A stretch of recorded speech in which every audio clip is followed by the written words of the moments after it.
In this tutorial, we're going to show you how you can process multiple inquiries using our Hitlist function. You'll go into the inquiry section and you will see that you have multiple inquiries to process.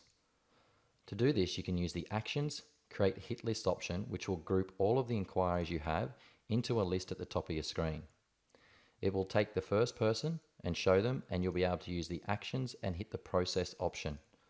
Using the Process option, you'll have the options to create as a new client or to archive. And archive is simply delete someone who is a fake client that you do not want to work with.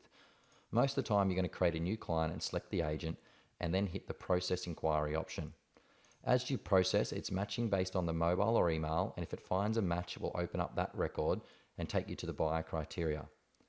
Now we have a new client that we've put into the system. We can update all their buying criteria, save that, and then we can move to the next record by hitting the next option at the top in the hit list function, which will be Keith Brent.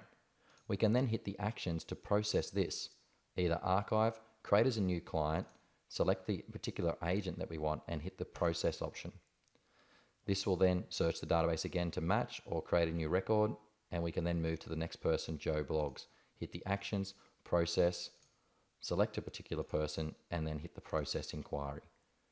When you finish processing all your inquiries, you will get the close option instead of the next option.